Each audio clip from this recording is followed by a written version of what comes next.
I think sustainability is the big challenge for the whole society now. Not just predictability in financial structure and equality, but also for climate.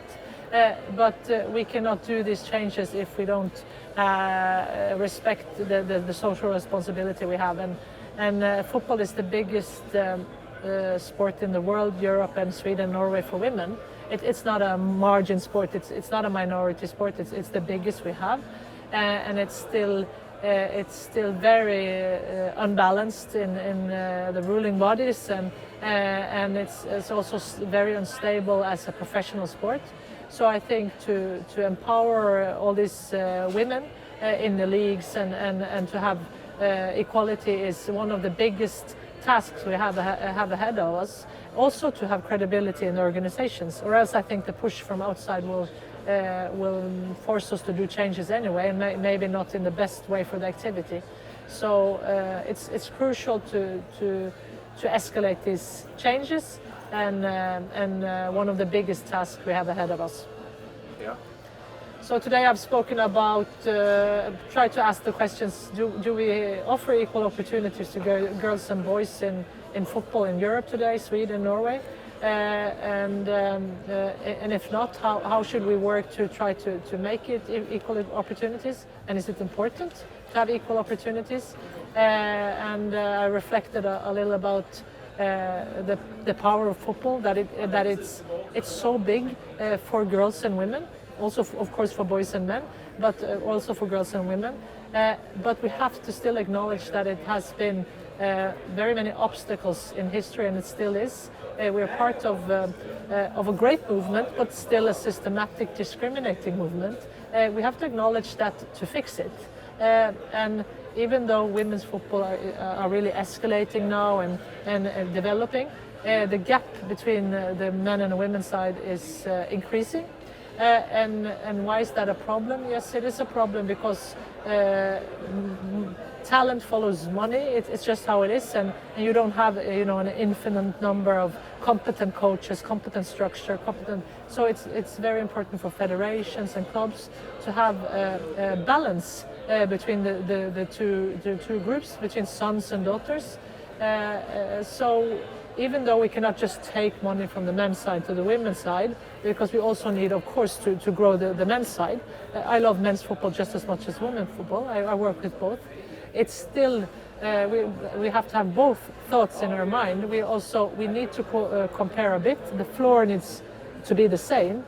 The talents need to meet the same structure, the same quality of academies, the same competence of coaches, the same possibilities to have jobs after the football career. So these are the things I addressed. Also talked about Marta, who I played with when I played in Umeå, which was a great time in my life to play in Umeå with great players like Hanna Ljungberg, Malin Moström and Marta, and these are memories that are inspiring me today.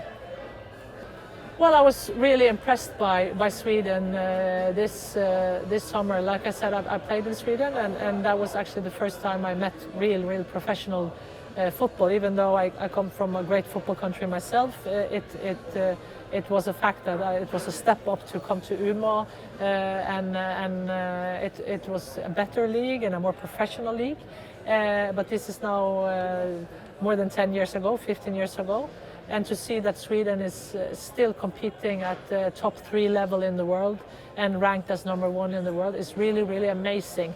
And it's maybe a little bit also against what you would think, seeing the big clubs in Europe now investing so much. So Sweden is a role model for all of us. But I still think that Sweden, Norway, all of Scandinavia need to acknowledge that the Swedish model, the Norwegian model, the Scandinavian model with membership-owned clubs, with traditional women clubs, and a slow movement against integrating in men's club, but it's going very slow. Maybe it's not the future. We have to escalate the integration also in the north, and hopefully you can do it within our own identity. We can never be Barcelona and City. We shouldn't, because we will just be pale copies. But how can we use this very democratic model we have, the sharing model we have, the non-corrupt model we have, the open, transparent model we have, but still become effective enough to make more money, because we need to make it commercial. We need to make the salaries of Damallsvenskan and the Norwegian top series as well to come at such a level that it needs to be high risk, high reward, or else women will not. You will give birth, you will go into life, and if you see that you barely have money to survive, just few people will keep playing football and they will quit too early, and the big talents will just go to Europe.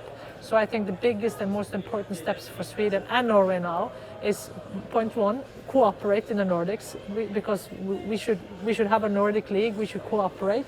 And secondly, we should really try to get sustainability and investments into the league and escalate them and use all the power we have now to make sponsors and governments also to put money where their mouth is.